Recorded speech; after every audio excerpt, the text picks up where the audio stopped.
Hi, my name is Jo Lang. I'm currently the offering leader for IBM Blockchain Financial Solutions. I joined about a year and a half ago after spending almost 2 years at R3, starting from the inception of R3 and the consortium, and then grew to focus on building the lab and all of the work that we did around central bank payments, central bank digital currency, as well as cross-border payments.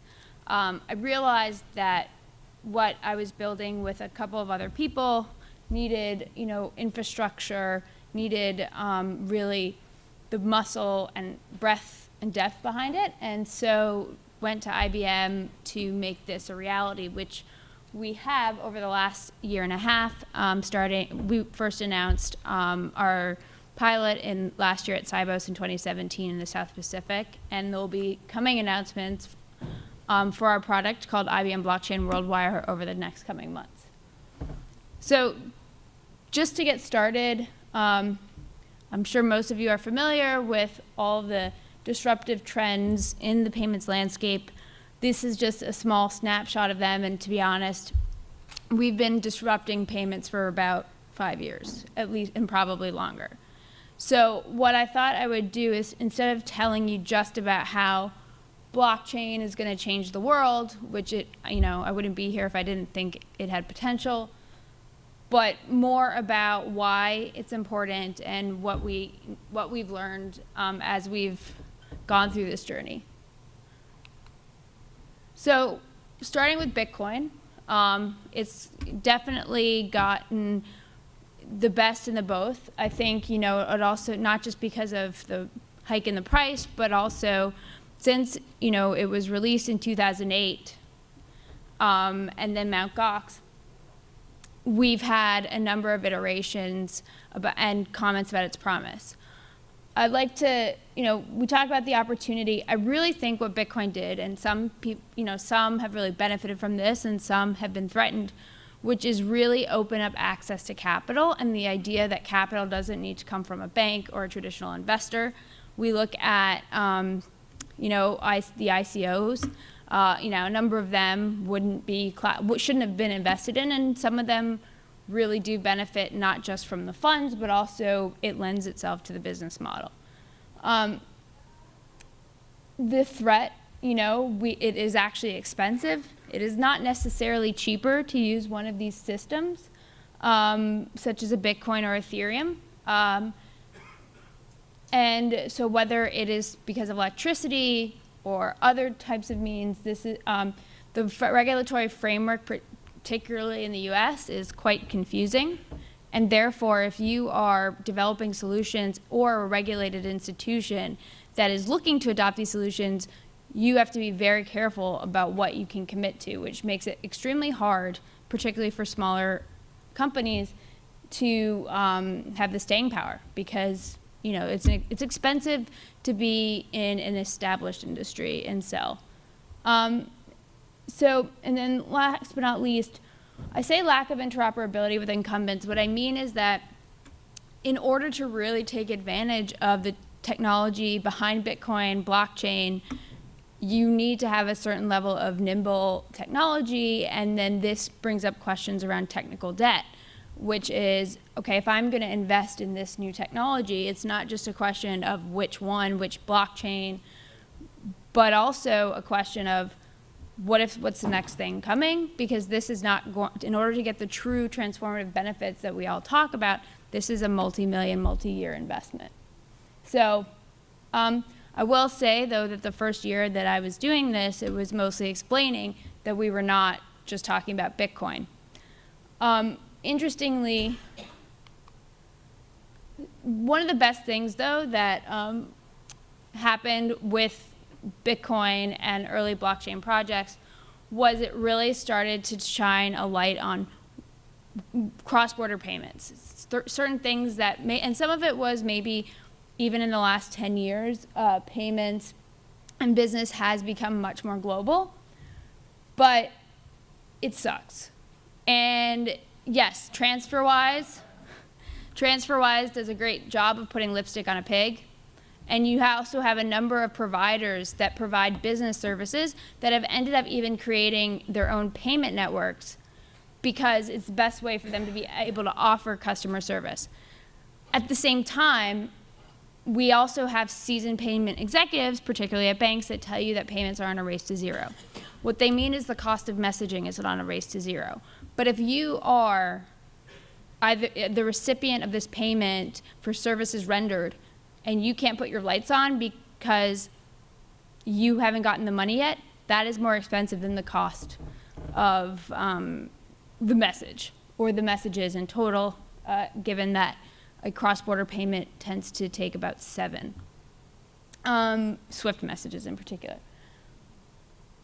But at the same time, in order to ensure that you have the liquidity available, whether you are a fintech or a bank, that's expensive as well. And particularly when you have low volume, it's very expensive and intensive to be moving the money between accounts, because you also need to ensure that it can be in long-term accounts so that it can be working for you and earning interest.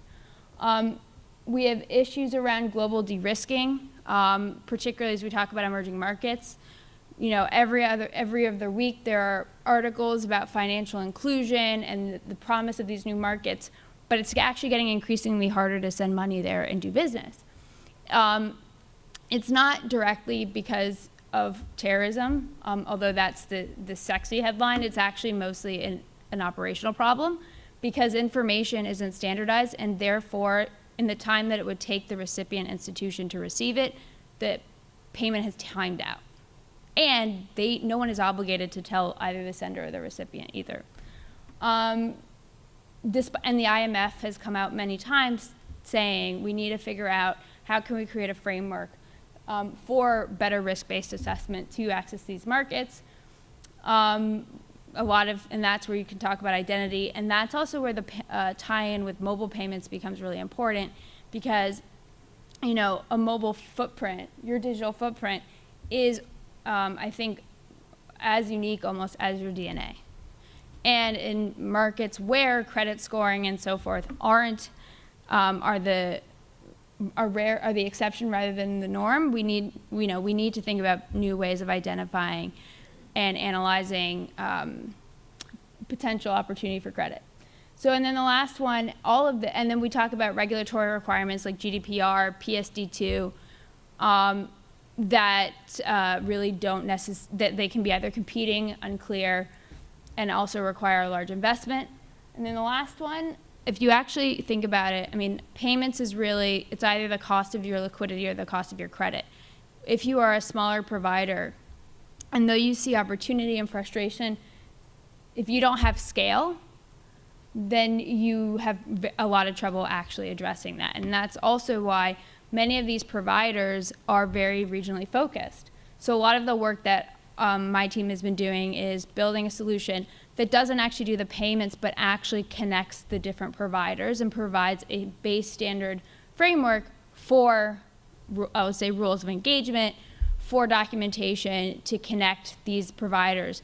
So that, for example, if you wanted to send money to a country that they didn't support in their main by themselves, they would very easily be able to send it to a partner on the network at a much lower cost, as well as leveraging digital currencies, whether they are a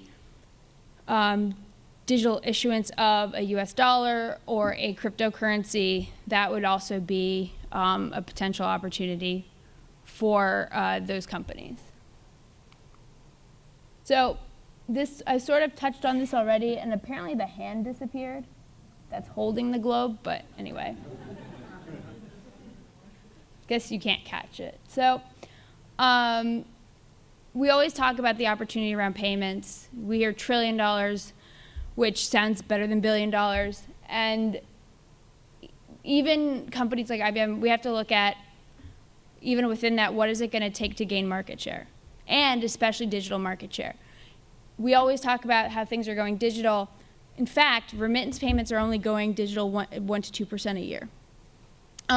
So that's a different business model than the agent network.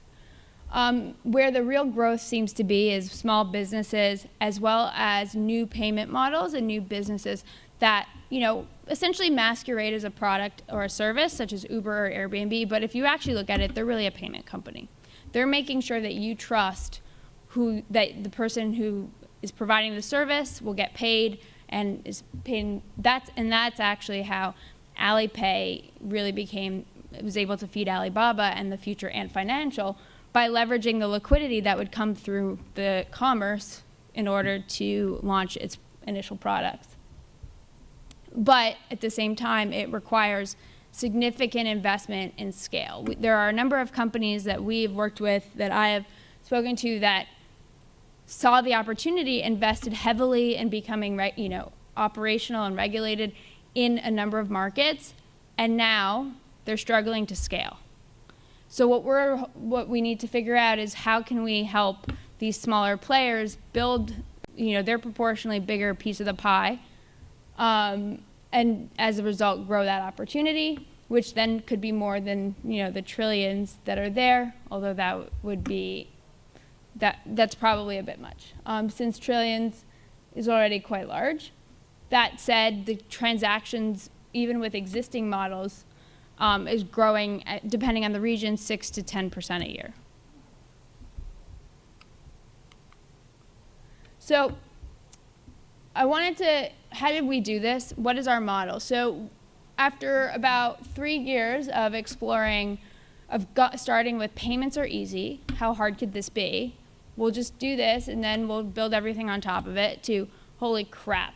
This is not only complicated because there are so many moving parts, you also have to think about the different languages, the different regulations, and most importantly, how much risk are the institutions that you're working with willing to take on? So, and that's where stablecoins started becoming really important. How can you essentially get the liquidity onto the system? How can you integrate the fund movement and the settlement with the actual credit, given that mismatching funds and being unable to allocate them is actually one of the biggest costs associated with payments, domestic as well. In fact, the clearinghouse said that they've had to send back hundreds of millions of payments because banks don't know where they are or where they came from, because the record keeping just didn't match. So what we decided to do was to tie them together, to enable you to send payments based on credit transfers, much like the SEPA system in Europe, or based on actual fund movement. And as well, ensuring that those funds were directly correlated with the movement, therefore now allowing for just-in-time liquidity, which allows you to optimize your costs of funds, as well, and so that you don't have to pre-fund your account, especially if you're not sure how much you're going to need in a particular currency. I say stablecoins, crypto with better branding, because it's the same technology. And in fact, in 2015, there was a whole group of providers of colored coins, which was essentially forking Bitcoin and saying it's not Bitcoin, it just looks like it, but it's actually representative of a claim on your deposit. Then that went out of fashion, and for about a year and a half, it was blockchain, not Bitcoin. We're not dealing with coins at all, so forth, but unless it's issued by a central bank. Then as central banks started to explore this, realizing that it's all really fun, but there's no way a central bank, without really understanding the monetary policy implications, was going to do it, and they certainly weren't going to do it if the Fed was not paying attention. Then came stablecoins, upon the realization that really it's commercial banks that issue a lot of the circulating money, as well as corporates, particularly those who have the equivalent of an e-money license, and therefore we could look at issuing, whether it's mobile money or stablecoins, that could represent those deposits.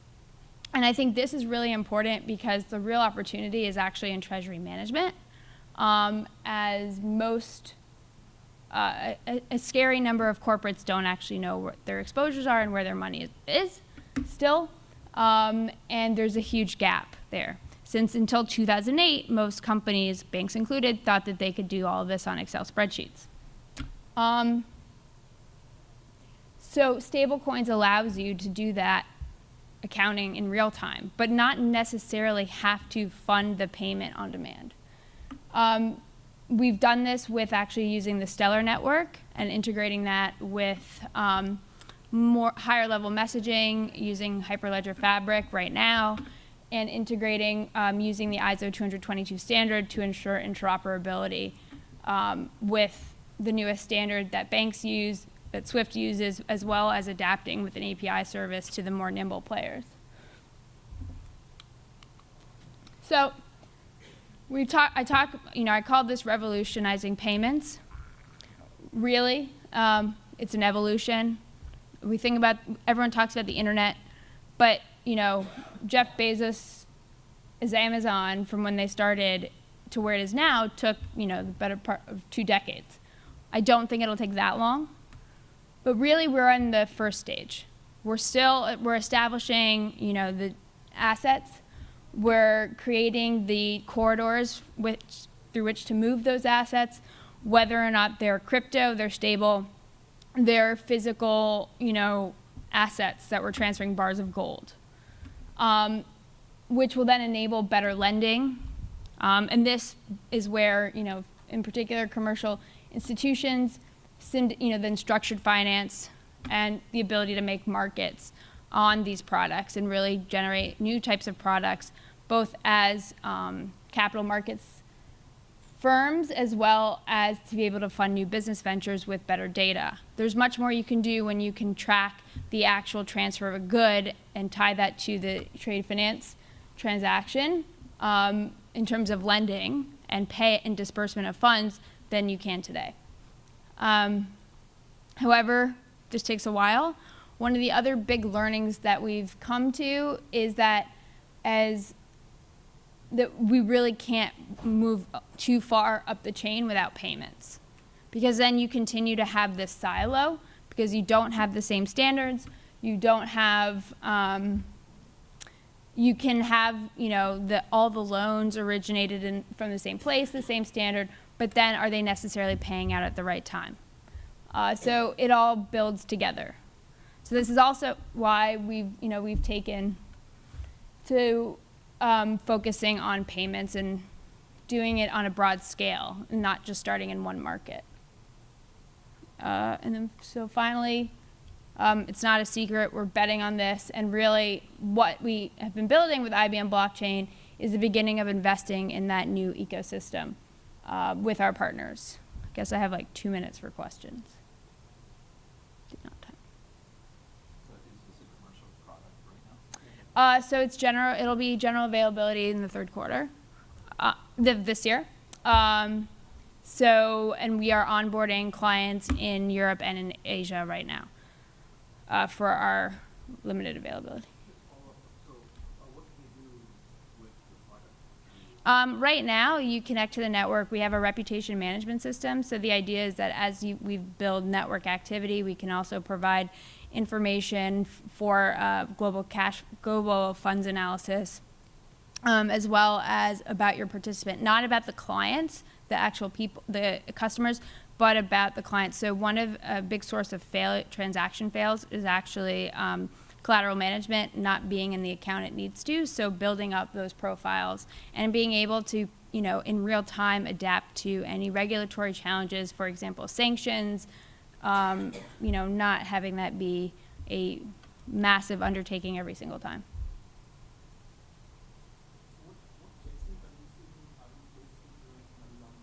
So we are not the bank, and we're not the financial. So we're just the plumbing.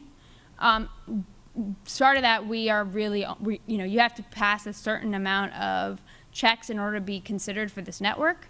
But we don't hold the risk of doing that. However, what we will provide is much better data analysis and just the actual data about the behavior on the network. Yes. IBM is not a financial institution, and nor are they trying to be. Should make that very clear.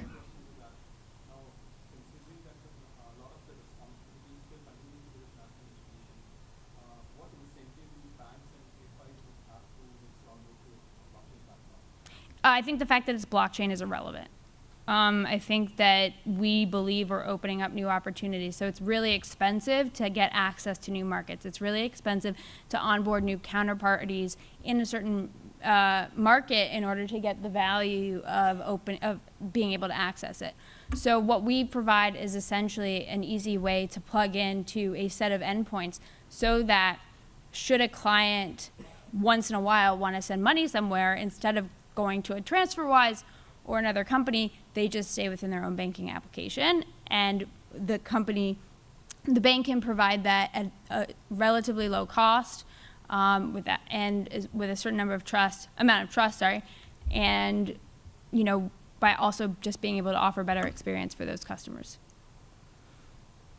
So as part of your product launch or solution goals, will IBM have a kind of over a roadmap or a series of applications that sort of enable over the blockchain infrastructure, or is that still up to like the individual institution? I'd say both. I think we're more focused on building out the network and the ways that we make the network, especially analytics around network participation and funds analysis.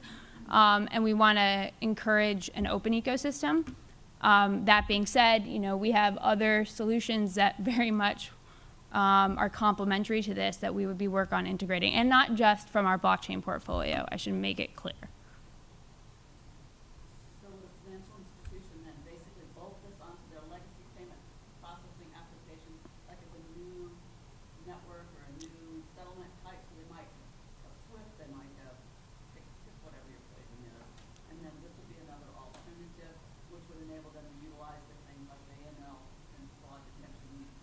Yeah, I'd say that that would be the short term. We also, we're looking at products that IBM, we're integrating with FTM, which is a payment hub that IBM has that most major institutions use. The other thing is we're taking a slightly different approach because we're actually starting with the fintechs. And part of that is one of the things we're telling the banks is we recognize that it is harder for you to open a bank account as a banker in this bank for a variety of reasons than it is for a fintech. So why don't you identify one or two promising fintechs that you can work with us? They will do most of the heavy lifting. They are more agile, but by virtue of integrating with you through them, you can get the benefit of seeing this, and technically this is integrated with your general ledger and will settle and be real. And that has actually played extremely well with especially our bigger clients who, it has been challenging, particularly most of them have been, apparently I have to stop, have been working on this for a long time and wanting to see results.